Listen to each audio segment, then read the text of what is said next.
énormément de succès. On fait toujours des enregistrements de tous les opéras, peu importe si la radio est là. On fait 2 jours d'enregistrement, un jour A et un jour B. On fait une post-production entre ces 2 jours et puis on diffuse alors sur les plateformes le produit terminé. Ce soir, vous pourrez entendre un chœur qui est amplifié, qui joue et qu'on ne voit pas. Il y a également des effets sonores qui se passent dans la production. Tout ça est lancé depuis les consoles. Au niveau du mixage, on a un pôle qui s'occupe des productions, qui va faire tout ce qui est effets sonores et monitoring depuis la console qui se trouve dans la salle. Moi ici, je fais vraiment que du retour en général et un peu d'amplification. Et puis il y a une deuxième équipe avec 2 autres ingénieurs du son qui, eux, sont dans un studio de post-production qui se trouve dans un autre bâtiment et eux utilisent une autre là-haut pour faire le live mix qui est diffusé en direct à la radio. Dans une maison comme chez nous, on a plein de destinations différentes, plein de sources différentes, 2 consoles pour travailler ensemble, mais on sait facilement s'envoyer du son, communiquer. Les signaux sont traités de manière complètement différente et complètement indépendante ici et au studio de l'autre côté. Les sources sont les mêmes, mais les 2 consoles utilisent vraiment du DSP différent et peuvent traiter le signal complètement indépendamment.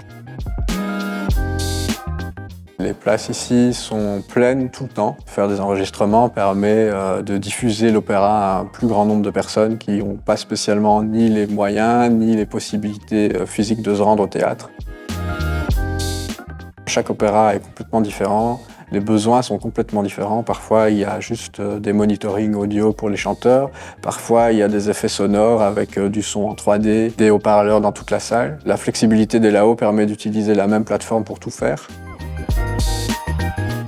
Ici, par exemple, c'était censé être une production qui était très soft.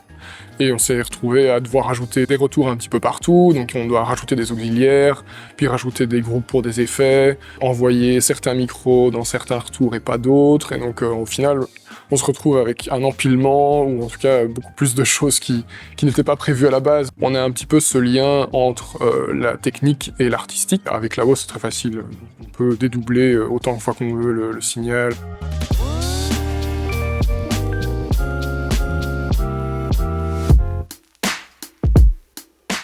On est aussi parfois en live sur la télé ou bien sur les plateformes type streaming, par exemple Opéra Vision qui est la plateforme de streaming de l'opéra.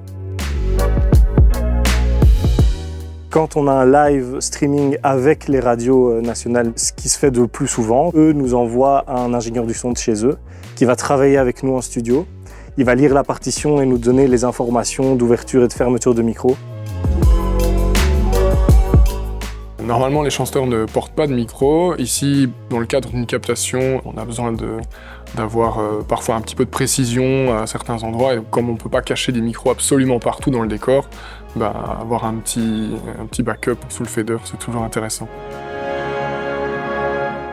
Pour tout ce qui est in-out, les 2 consoles sont dans ce que là-haut appelle le système phase 2, donc elles sont interconnectées avec des serveurs. Ensuite, on utilise un power core pour faire toute la distribution audio des flux vers les loges des chanteurs, la diffusion de la sonnerie et la diffusion du son dans tout le bâtiment.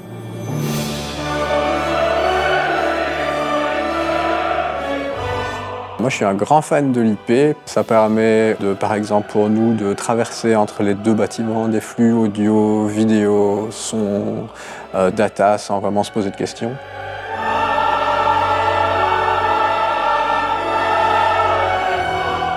J'aime beaucoup travailler avec une là-haut. On peut vraiment manager la console comme on le souhaite. On peut vraiment la paramétrer comme on veut. Il n'y a pas une seule façon de faire, il y a plusieurs façons de faire.